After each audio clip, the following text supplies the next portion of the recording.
System does not want you to get ahead. The system wants you to be dead.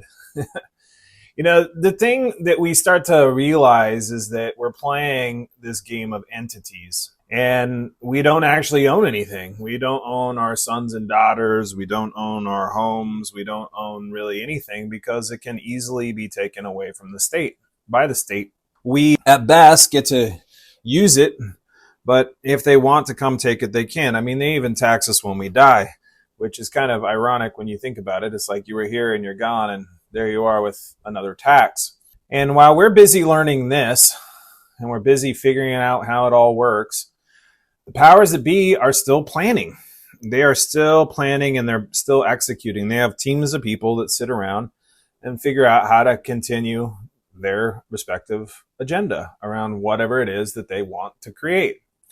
Now, the thing that they use to keep us in the situation that we're in is fear, confusion, overwhelm, so that we just don't have any time to do anything about it. I mean, we all have a finite amount of time in life on what we can spend on things. And if we don't have the time to think about what it is that is going on, or really how we inside of our lives can make a change that will actually impact all of that, then we really can't do anything. We're kind of floating at sea, if you will, adrift without any paddles or anything that we can do, hoping that somehow it's just going to work out. But when you look at it, it's not really designed to work out. It's designed to keep things exactly how they are.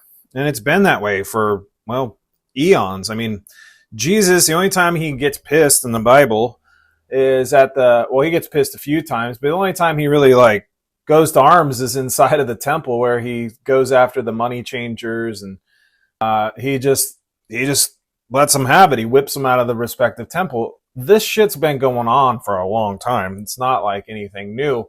And the ability that the folks have is to continue to plan and shape the respective future. They're actually actively thinking about it. And so as we're just finding out what it is, they're working to continue to change the game.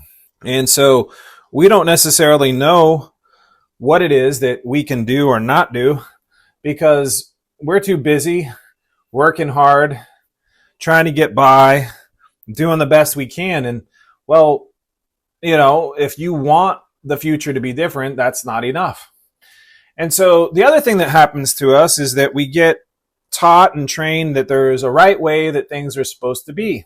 But the folks that are in the power, really, they don't really worry if there's a right way. What they're looking at is, how do we keep your attention? How do we keep you distracted? How do we invent things? And so a lot of times the things that we think are actually the truth are just things that we've been taught, that have been being taught to people for a long time, to keep the basic situations that we find ourselves essentially the same.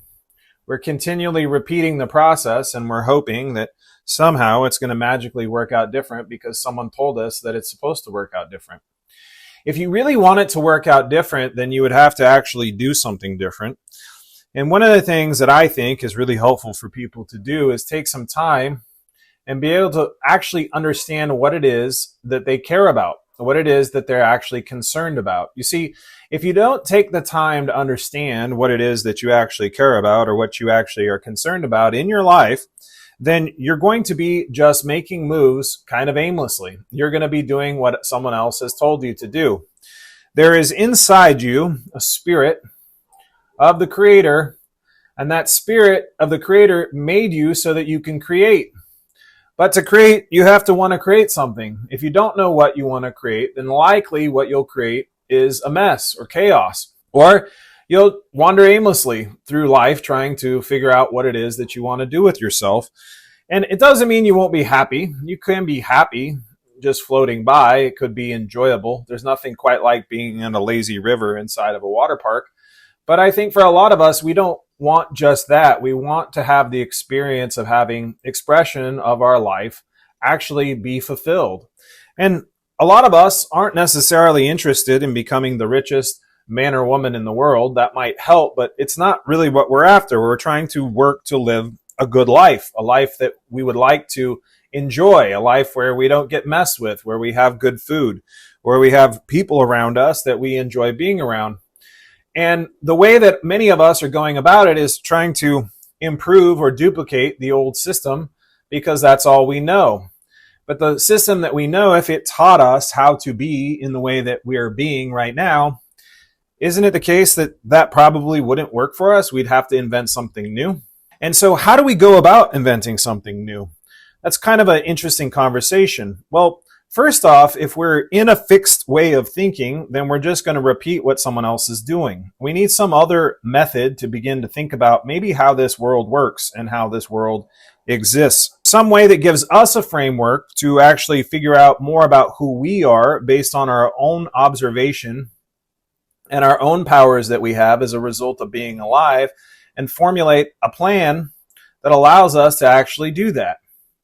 A lot of people find themselves in situations where they're completely alone, and that's not by accident. The biggest rise of loneliness in the United States is amongst people under the age of 65, and the number one reason that people attribute to loneliness is technology. Oh, how about that? Technology. Technology is the number one contributor to loneliness on the planet. So we're more connected to people than we've ever been before, but we're more disconnected emotionally and mentally and physically with people because we're not actually seeing them. We're living in this sort of isolationist mode. So going back to what I was talking about in the beginning in terms of the powers that be planning and executing and making strategies to shape the world in what they want, the best situation you could have if you were the powers to be would be to have people be lonely, isolated, and alone and feel like they don't have anyone that they can work together with in order to make things happen. And so if there was going to be a massive shift and if people were going to actually start planning and thinking about how these things might actually play out and how their life was going to work, they would have to actually come up with new ways or alternative ways in order to start thinking about it. Well, one area of life that always works to improve itself time after time historically is the area of business. And what they've done is they've mastered the ability to think through, plan, execute, and get people to work together. And oftentimes the people that work together don't even like each other, but they still show up to work in order to work together, to plan and to execute and to shape the future into some sort of shape where they can get just enough money to get by. And so what I think is possible